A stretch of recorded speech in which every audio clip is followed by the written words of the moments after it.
love the sound of an acoustic guitar. You know, I love the kind of drum percussion sound of it, and then I stopped using a pick and I started using the 5 fingers and started learning the finger picking and finger style, and then I just love it because there's so many sounds you can make out of an acoustic guitar.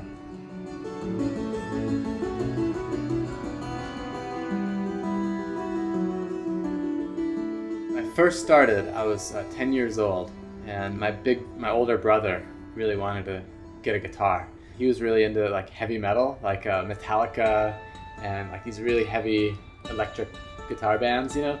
And so we found somebody in our town selling a guitar for only $10, and I had $5 and my brother had $5. So we put them together and we bought this guitar, and we learned the song called "One" by Metallica, the first song ever. It first started by buying the guitar magazines like yours, you know, and would learn how to play these songs in there, and then I started writing some of my own songs, and at first they were just very basic, normal kind of sounds, and the more I learned about guitar theory, music theory, I learned the rules of music, and then you learn how to go outside of the rules of music and break those rules and still have it sound good, and then I got into like a lot of these different techniques, and I think it just was a slow process that just kept growing and growing and growing. People I originally grew up listening to were a lot of like old folk music, you know, like Bob Dylan, the Beatles, of course, and some other American bands. There's a singer-songwriter named David Wilcox who was a big inspiration to me because he did a lot of alternate tunings, a little bit of capo stuff. I love capos, you can see, and but also Phil Keaggy is a guitarist I love, and of course all of the great guitarists now, Tommy Emmanuel. I listen to a lot of music that's very different than what I play. I love any kind of music that's really creative, that has maybe a good artistic value to it. So I don't listen to like a lot of pop music, just because to me it tends to sound very similar, a lot of the bands, you know. So there are a lot of American bands, they call them like indie rock bands, that I really like to listen to. Bands that try to create new sounds, new tones, new things that people aren't listening to. So yeah, I would say I listen to a lot of newer, independent indie rock, but also a lot of old stuff still. So I really love the Beatles still, I love Pink Floyd, and Led Zeppelin, and a lot of those older bands.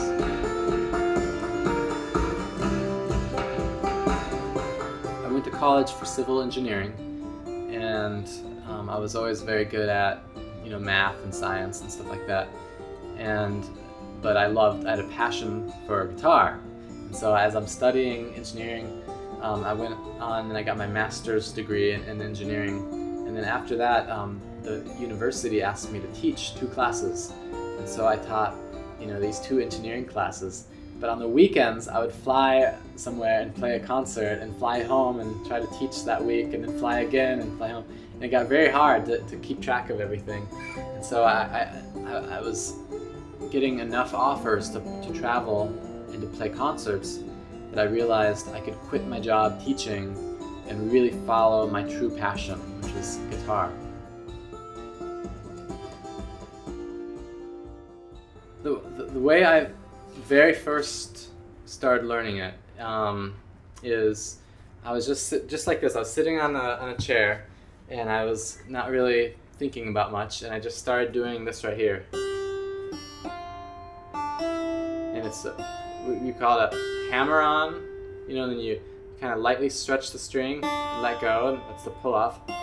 Hammer-on. You have to hit it really hard. That's the hard thing, is, you know, if you don't do it hard enough, you can't really hear it. But and I started doing this little riff, and I was like, and I looked at this hand, and I said, I'm not even using this hand. Maybe I could do something with it.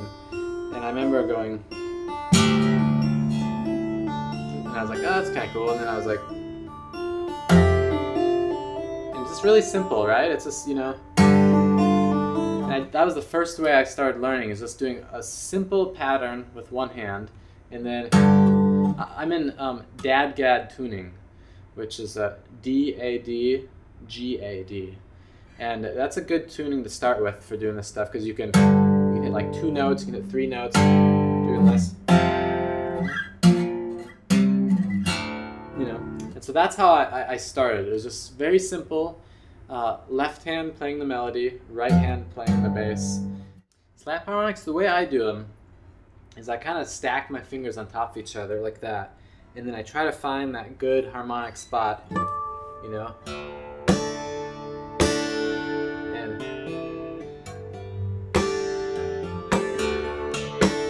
And sometimes something you do, take 2 fingers and do this little percussive thing in the middle.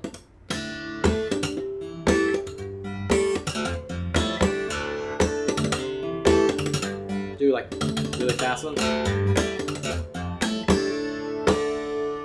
And I love that because you get the harmonic and you get the percussive sound of a slap both at the same time. You know, a normal capo, of course, covers all of the strings. And what I've used to do, so let's say if you're in standard tuning, if you play a D chord, if you play all the strings, it's not going to sound very good, because this low string is not a note that's in a D chord. But if you, or in this case in Dad-Gad, if you put this capo on like this, and I play this C shape, kind of a C shape, it's not going to sound like good right there, right? So what I started doing originally was you just kind of shift the capo down to leave certain strings open. And all of a sudden, it has this good rich sound.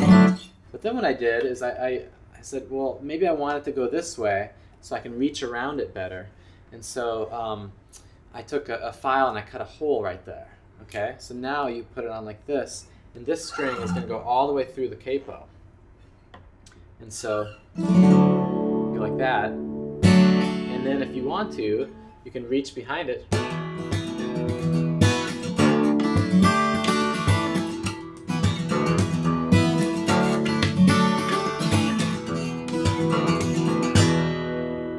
Hit those notes like that, you know. But then I was like, well, why not do 2 capos? And so, like, let's say I slide this up to here, and I put one on like that. Okay.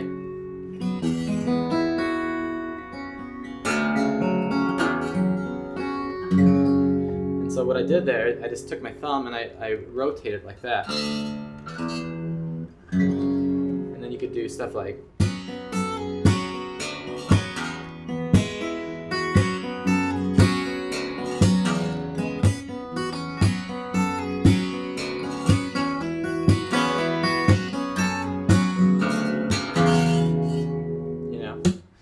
so I started kind of doing multiple capos, and each of these does different things. This blue one, if you put it over the top, it will cover the middle 4 strings, but leave these 2, the high and the low one, open, so it's like a double drop D. But then if you flip it around upside down, this side will just do 3 strings like that, okay? Or you can come up from the bottom and do these 3 and leave these 2 open and this one open. So it's just unlimited. So whenever I'm writing a song, if something just doesn't seem right and I'm trying to use a capo, and I'm like, I wish that note was different, I'll just take the capo and I'll cut a hole in it, and then try it that way, and maybe cut 2 holes in it, or bend it, or do something. And so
谢谢 ，Thank you very much， appreciate it。